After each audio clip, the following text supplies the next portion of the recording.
Hello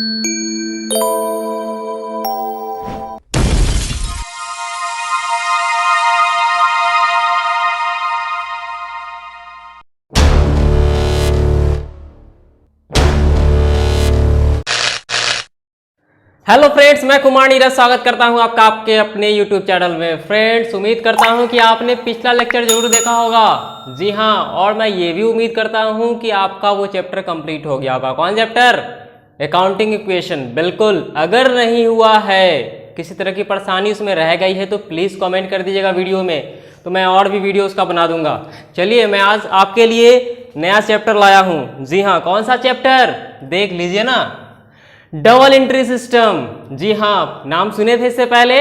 हाँ, इससे पहले वाले चैप्टर में आपको नाम बताया था ना। चलिए, double entry system and rules of debit and credit. अब रूल्स भी, कुछ नियम भी आपको पता हो जाएगा डेबिट क्रेडिट का, आखिर है क्या ये डेबिट क्रेडिट। ठीक है, तो मैं उसे भी बताऊंगा। और डबल एंट्री सिस्टम क्या है मैं थोड़ा सा इसे बता देता हूं। ठीक है, जब एंट्री को दो रूपों में दिखाई जाता है, कौन कौन? एक डेबिट पक्ष और एक क्रेडिट पक्ष में, इसी पहलू को क्या कहा जाता है? दोहरा लेखा प्रणाली यानी डबल एंट्री सिस्टम कहा जाता है। ये बहुत पहले से चलता आ रहा है इस तरह की एंट्री। ठीक है, तो इसके लिए आपको टेंशन नहीं लेना है। ठीक है, तो मैं थोड़ा सा पढ़ के आपको बता देता हूं, आपको समझ में भी आ जाएगा। लेखा फॉर्म की जिस प्रणाली में प्रत्येक सौदे के दोनों रूपों या पहलू को यथास्थान लिखा जाता है उसे दोहरा लेखा प्रणाली कहा जाता है। ठीक है, यानी कि दो स्थान को, ठीक है, दोनों स्थान को जो हम लिखते हैं ना, जैसे एक तरफ से दिया गया और एक तरफ से लिया गया, ये होता है ना किसी भी लेन देन में, तो यही चीज होता है। तो इसी को हम क्या कहते हैं?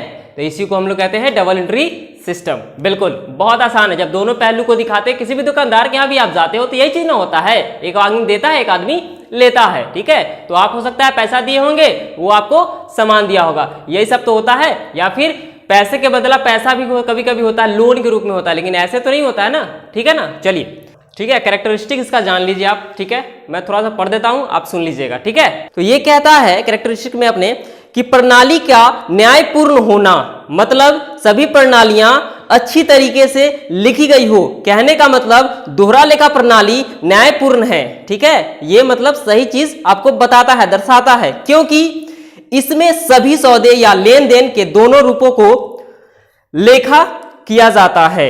एक खाते को डेबिट किया जाता है तो दूसरे खाते को क्रेडिट किया जाता है। जी हाँ, बताया ना इसमें कि एक खाता इसमें क्या होता है? डेबिट, और दूसरा क्रेडिट होता है। बिल्कुल उसी तरह आपको भी करना है इसमें। तो क्या कहता है इसमें? कहता है नियमों के अनुसार आपको लेखे करने होते हैं। जी हाँ, इसका मतलब कि दोहरा लेखा प्रणाली में सभी सौदे के लेखे एक निश्चित नियम के अनुसार किए जाते हैं। मतलब रूल्स को एकदम दिमाग में रख के किया जाएगा, नहीं तो ये सारा एंट्री क्या होगा? गलत हो जाएगा। दूसरे शब्दों में, सौदे के एक पक्ष को डेबिट तथा दूसरे पक्ष को क्रेडिट किया जाता है। डेबिट और क्रेडिट के निश्चित नियम होते हैं। मतलब डेबिट क्रेडिट जो है वो अपने नियम के अनुकूल ही चलता है। ठीक है, और सभी सौदों को दो रूपों में दिखाई जाती है, एक डेबिट और दूसरा क्रेडिट। हमेशा आपको दिखाना होगा, नहीं तो क्या हो जाएगा? गलत हो जाएगा। तो यही रूल्स आपको पढ़ना है आज, डेबिट और क्रेडिट का। नेक्स्ट पॉइंट क्या कहता है?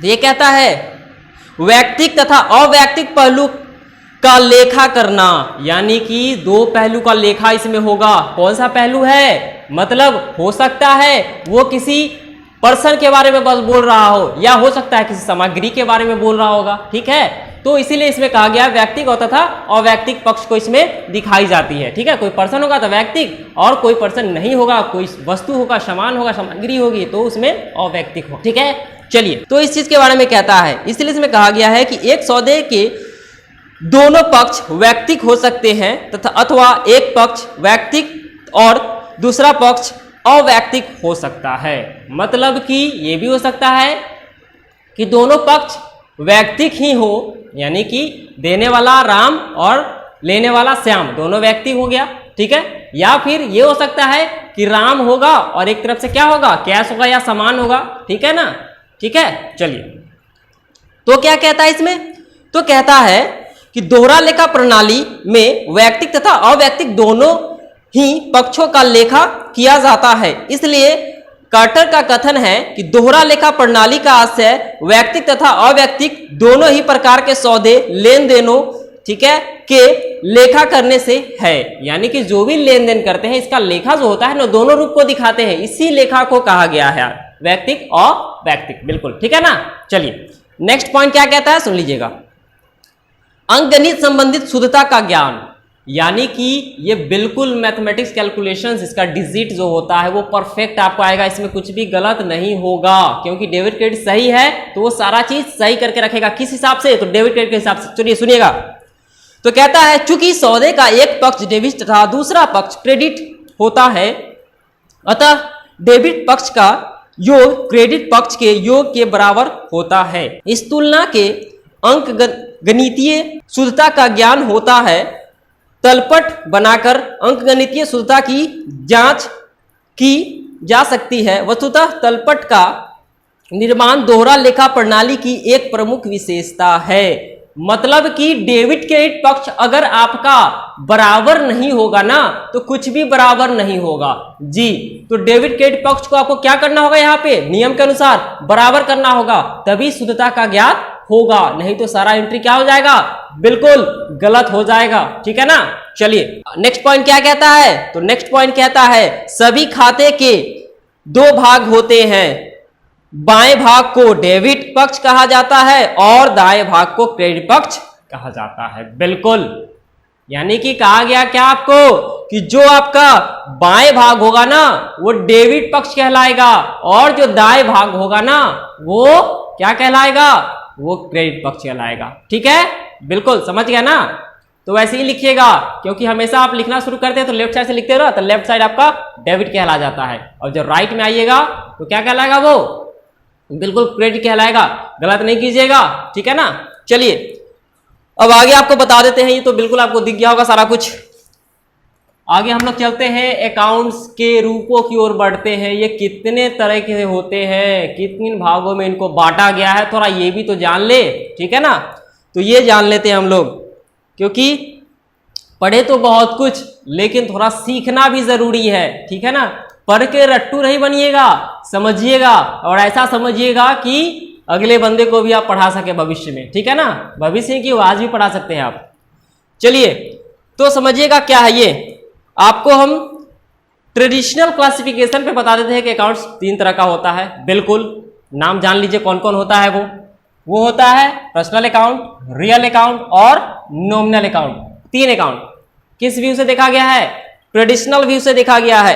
तो तीन तरह का आपको अकाउंट मिला, ठीक है ना। अब चलिए अकाउंट्स को दो भागों में वर्गीकरण किया गया है, ठीक है ना। तो दो भाग जो है वो कौन कौन है, अकाउंट्स का दो भाग है। अकाउंट्स क्या है आपको पहले बता चुका था। अब अकाउंट्स का दो भाग है, वो कौन कौन भाग है उस पर चर्चा कर लेते थोड़ा सा। एक है पर्सनल और दूसरा है इम्पर्सनल। पर्सनल कहने का मतलब जो व्यक्ति का डायरेक्ट व्यक्ति से या व्यक्ति के किसी संस्थान से उसके नाम से, ठीक है, जो भी चीज जाना जाता है, ठीक है ना, वो क्या कहलाता है, बिल्कुल पर्सनल अकाउंट कहलाता है। तो इम्पर्सनल कौन है, तो इसके अलावा जो भी बच गया, जैसे कौन बच गया, खर्चा पानी, ठीक है ना। इसके अलावा कौन, सामान सामग्री, ठीक है ना, जिस वस्तु को आप लेन देन में इस्तेमाल करते हो, जी हाँ बिल्कुल, वो सारे चीज क्या हो जाते हैं, वो सारा चीज आपका इम्पर्सनल हो जाता है। बिल्कुल अब ये दोनों टुकड़ों को भी अलग अलग भागों में बांटा गया है। बिल्कुल अब समझिएगा ये क्या आपको कहता है, तो समझ लीजिए पर्सनल आपको अपने बारे में पूरा प्रॉपर वे में बता देगा, ठीक है ना। समझिएगा क्या कहता है ये, तो ये कहता है नेचुरल अकाउंट होता है इसके अंदर। किसके अंदर, पर्सनल अकाउंट के अंदर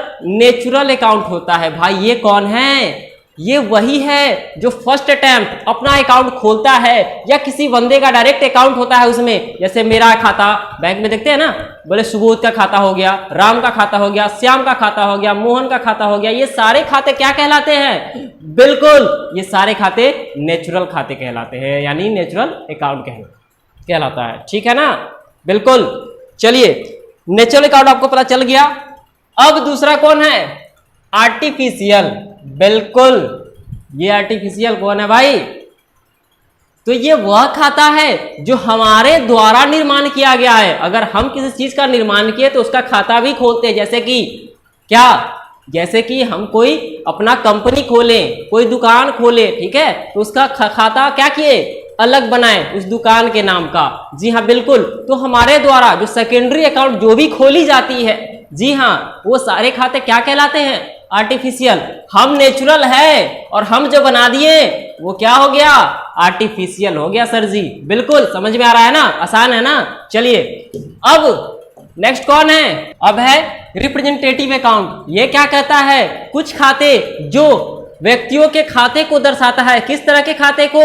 तो बिल्कुल जो हमने व्यापार शुरू करने समय कैपिटल अकाउंट लगाए थे, तो कैपिटल तो हमारा ही सिर्फ नहीं होता है, बहुत लोगों का आता है, तो उस तरह के खाते को जो दर्शाता है ना, उसको हम कहेंगे रिप्रेजेंटेटिव अकाउंट। इसके अलावा जो बकाया राशि वगैरह होता है ना, जैसे आउटस्टैंडिंग वेजेस, आउटस्टैंडिंग जो भी चीज रेंट वगैरह हो गया, तो ये सारे पहलू को जो दिखाता है, या फिर एक्रूड अकाउंट हो गया, ठीक है ना। तो ये सारे चीज जो है ना आपका, बिल्कुल ये सारा चीज आपको क्या दिखाता है? तो ये सारा चीज आपको रिप्रेजेंटेटिव अकाउंट को दर्शाता है। बिल्कुल ठीक है ना। चलिए अब आगे देखते हैं आगे क्या कहता है। रियल अकाउंट, ठीक है। अब रियल अकाउंट क्या कहता है सुनिएगा।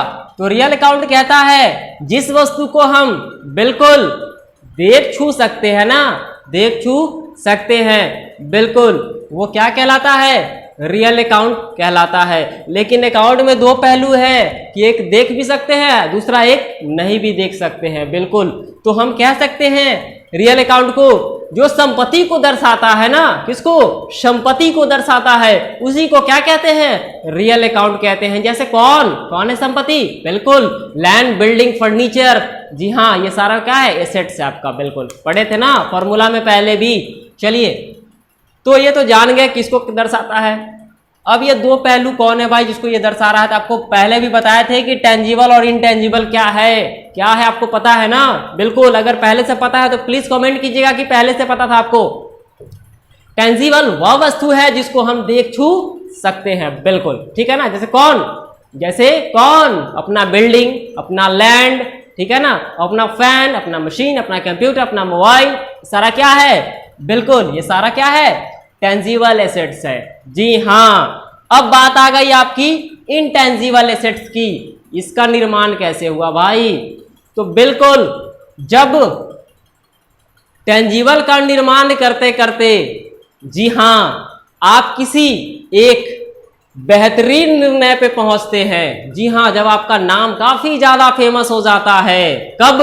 जब आप खूब सारा व्यापार करते हैं, लोग के बीच में, लोग के दिल में जगह बनाते हैं। बिल्कुल, तो उस कंडीशन में एक नया एसेट्स पैदा होता है, उसका नाम है गुडविल। बिल्कुल, जब विश्वास पे दुनिया कायम होती है तो आप पे भी कोई ना कोई तो विश्वास करता होगा, तो वो गुडविल ही है। क्या है वो? गुडविल। जो आपने बनाया है वो भी एक संपत्ति है। बिल्कुल, इस संपत्ति के माध्यम से भी बहुत सारे व्यापार किए जाते हैं, ठीक है।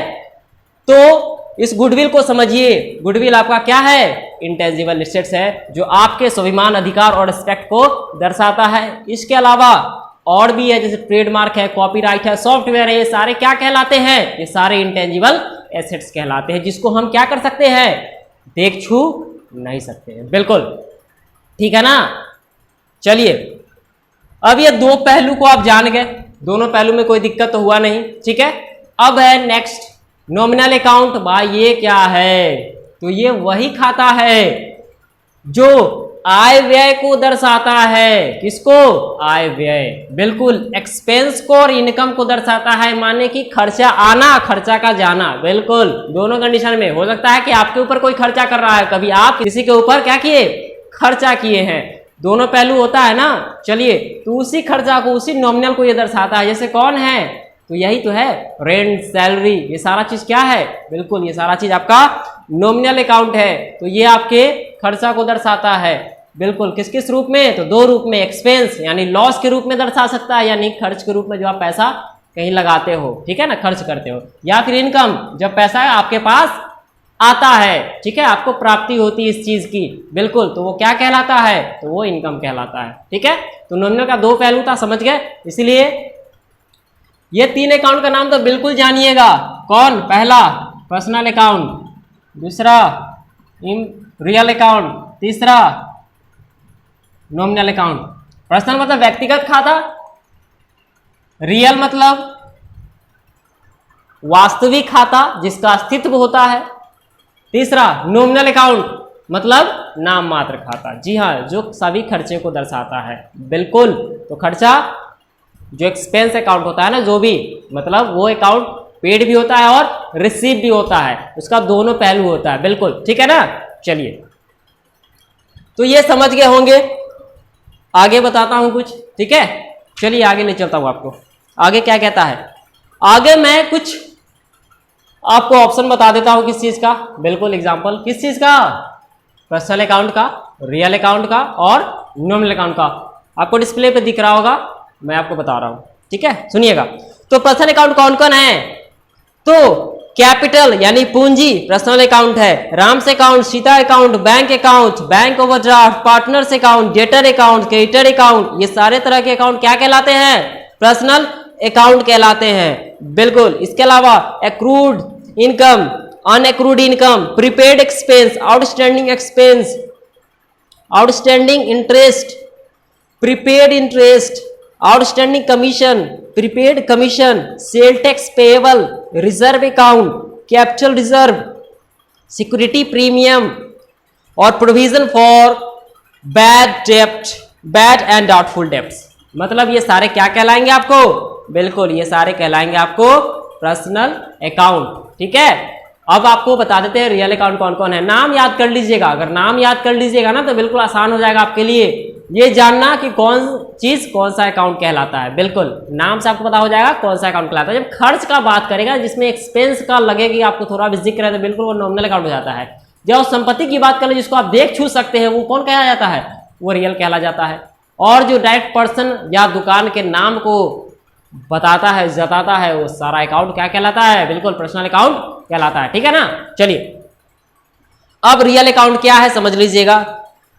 Cash, building, machinery, furniture, investment, goodwill, land, fixture, patent, trademark, copyright, motor car, tools, loose tools, materials, assets on lease, cash in hand, stock, live stock, store and spare parts account या फिर bill receivable account, ये सारे क्या कहलाएंगे, तो ये सारे आपको रियल अकाउंट कहलाएंगे। बिल्कुल, स्टॉक और लाइव स्टॉक दो चीज आया था इसमें, ठीक है, गौर किए थे। तो स्टॉक का मतलब है जैसे सामग्री कोई भी हो गया, यानी वो निर्जीव है। क्या है वो, निर्जीव मतलब मृत है। मतलब क्या, जैसे कौन, ये मार्कर समझ लीजिए, ठीक है ना, ये क्या निर्जीव है ना, तो ये हो गया आपका सिर्फ स्टॉक। लेकिन जो जिंदा है, अगर इस चीज का व्यापार हो रहा है, जैसे कौन, घोड़ा, गाड़ी, ये सब है, तो ये सब क्या कहलाएगा, ये सब लाइव स्टॉक कहलाएगा। बिल्कुल समझ में आ रहा है ना। चलिए, क्योंकि घोड़ा जिंदा होता है, ठीक है। चलिए, अब क्या कहता है भाई साहब, अब आगे कहता है नॉमिनल अकाउंट। अब नॉमिनल अकाउंट पे चलते हैं, वो देख लीजिए वो क्या कहता है। तो वो कहता है परचेज करेंगे तो भी पैसा लगेगा, सेल करेंगे तो भी पैसा का आना जाना ही होगा। बिल्कुल समझिएगा, तो ये सारे नॉमिनल अकाउंट कहलाएंगे। या फिर carriage inward, carriage outward, carriage ही है, भाड़ा ही है, भाड़ा आए या भाड़ा जाए, किसी न किसी के लिए तो लॉस होगा, तो किसी का लॉस आपके लिए इनकम, तो इसीलिए तो नॉमिनल दोनों पहलू को कहता है, यानी इनकम को भी कहता है और लॉस को भी कहता है, यानी एक्सपेंस को भी कहता है। बिल्कुल समझ रहे हैं ना। इसलिए यहाँ पे सेल भी दिखाया, परचेज भी। तो कहिएगा सेल में तो पैसा आता है तो इनकम हो गया, बिल्कुल वो नॉमिनल अकाउंट ही है। और परचेज में क्या होता है, तो बिल्कुल परचेज में तो आपको लॉस यानी एक्सपेंस होता है, पैसा आपका जाता है, ठीक है ना। चलिए, और कौन है इसमें, और है आपका कैरेज एंड फ्राइट, डिस्काउंट हो गया, ठीक है, कमीशन है, सब्सक्रिप्शन है, सब्सक्रिप्शन रिसीव्ड है, पेड है, दोनों तरह का होता है, ठीक है ना। वेजेज एंड सैलरी है, या फिर सैलरी एंड वेजेस कह लीजिए, बैंक एक्सपेंस कह लीजिए, ऑफिस एक्सपेंस हो गया, travelling expense, entertainment expense, advertisement expense, bad डेब्ट, rent and tax, postage and telegram expense, courier expense और डिप्रिसिएशन, ये सभी क्या कहलाएंगे आपको, तो ये सभी नॉमिनल अकाउंट कहलाएंगे। बिल्कुल, नाम से ही लग रहा है कि ये खर्च है, वो संपत्ति है और वो किसी व्यक्ति का खाता है। बिल्कुल, तो इसीलिए तीन प्रारूप को इसमें दिखाया गया। तीनों अकाउंट्स को, बिल्कुल तीनों प्रकार को याद कर लीजिएगा, अकाउंट्स के कौन कौन जो अभी बता रहा हूं वही, ठीक है ना, इसको याद कर लीजिएगा। और इसको जब याद कर लीजिएगा तो आपके लिए बहुत सारा मैं क्वेश्चन लाऊंगा बनाने के लिए, ठीक है। तो उम्मीद करता हूं कि आपको समझ में आ गया होगा कौन, रूल्स डेबिट क्रेडिट का। अगर नहीं आया है तो मैं आपको नेक्स्ट वीडियो में कुछ क्वेश्चन पे बताऊंगा और डेबिट कैसे और क्रेडिट कैसे। तो बिल्कुल बहुत आसान है, ठीक है ना। सोचना कुछ भी नहीं, पहले ही बता दिया कि दाएं भाग बाएं भाग और दाएं भाग दो भाग होता है इसमें, ठीक है ना। तो जो बाएं भाग है ना वो डेबिट कहलाता है, ठीक है, और जो दाएं भाग है वो क्रेडिट कहलाता है। ये तो बिल्कुल समझ में आ गया। तो वही डेबिट क्रेडिट है, ठीक है ना। इसका नाम दे दिया गया डेबिट क्रेडिट। हम दाएं बाएं भी कह सकते थे लेकिन नहीं कहेंगे क्योंकि अकाउंट्स कहता है डेबिट क्रेडिट कहने को, बिल्कुल ठीक है ना। इसलिए इसी रूप से आप समझ लीजिएगा, इसको बिल्कुल समझ लीजिएगा, पढ़ लीजिएगा, खुद से भी थ्योरी पढ़िएगा क्योंकि इतना से आपका काम नहीं चलने वाला है, ठीक है ना। तो चलिए, उम्मीद करते हैं ये वीडियो आपको समझ में आया होगा। अगर नहीं समझ में आया तो प्लीज कमेंट कीजिए और चैनल को सब्सक्राइब बिल्कुल कीजिएगा क्योंकि ये नहीं कीजिएगा तो नेक्स्ट वीडियो का पता ही नहीं चलेगा कि आया कि नहीं, ठीक है। और समझ में आया तो प्लीज वीडियो को लाइक कर दीजिएगा और नेक्स्ट वीडियो का इंतजार कीजिए। मिलता हूं आपको नेक्स्ट वीडियो में। जय हिंद।